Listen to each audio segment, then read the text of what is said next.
Ce podcast vous est offert par BMW. Découvrez le futur de la conduite avec la nouvelle BMW iX3.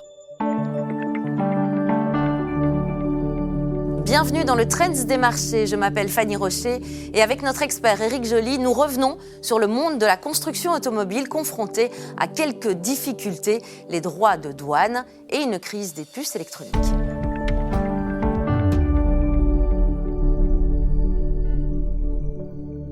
Il est temps de nous pencher sur le trend des marchés. Les bourses européennes ont entamé la semaine en mode mineur. Les marchés restant prudents à quelques jours des chiffres trimestriels de Netflix et de la reprise des indicateurs économiques américains. Sur Euronext Bruxelles, Montea a pris la tête du Bel 20. Hors indice, Iloris a de nouveau profité de la publication de résultats cliniques positifs pour son aspirine intraveineuse à la fin de la semaine dernière.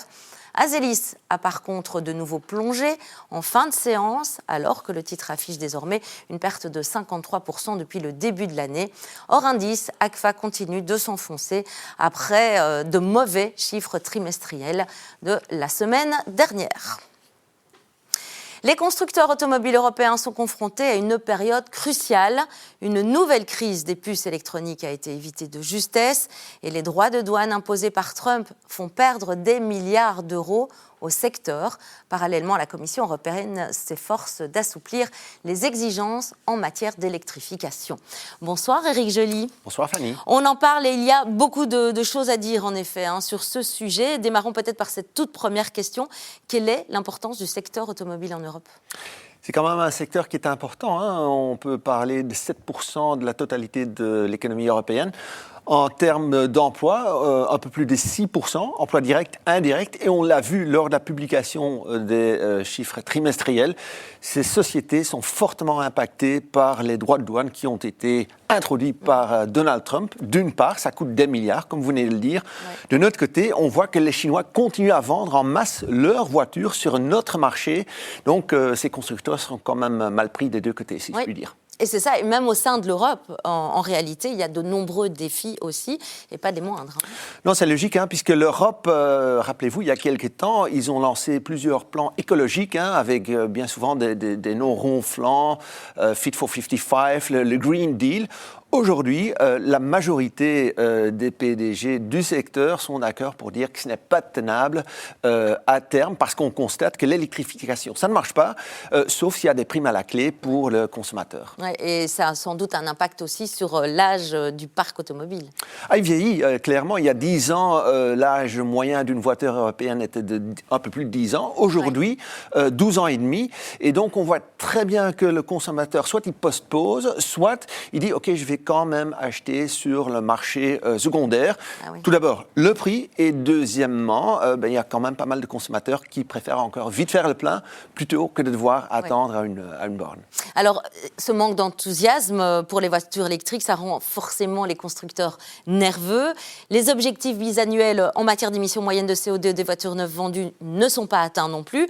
Ça a pas mal de conséquences quand même, Éric. Oui, ça peut avoir de très lourdes conséquences sous forme d'amende. Il faut savoir qu'en principe, d'ici 2030, les émissions CO2 devraient être réduites de 55% par rapport à 2022. Ouais.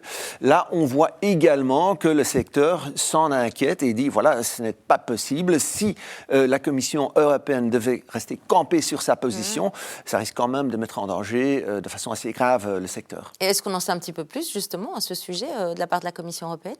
Mais pas pour l'instant. On attend le 10 décembre. Le 10 décembre, c'est Mme von der Leyen qui va présenter son plan de sauvetage pour le secteur. Vraisemblablement que cette réduction des émissions CO2 de 55%, on n'en tiendra plus compte. Donc, c'est une bonne nouvelle d'un côté et le secteur s'en réjouit. De notre côté, il s'inquiète quand même un peu puisque forcément, ce n'est pas de l'argent qui rentre dans la caisse de la Commission européenne et on sait qu'ils regardent déjà du côté des véhicules utilitaires.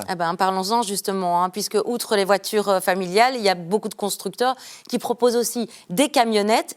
Où est-ce qu'on en est justement dans ce domaine au niveau de l'électrification ? Mais quasiment nulle part. Il faut savoir que là, d'ici 2030, les émissions devraient être réduites au minimum de 45%. Pour ce faire, il faudrait qu'au moins 35% de toutes les ventes de voitures et de véhicules électriques devraient être supérieures à 35%. On est loin du compte.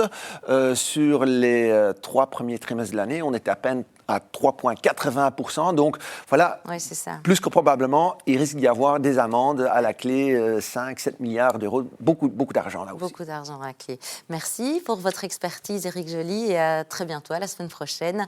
C'était le Trends du jour. Merci de nous suivre.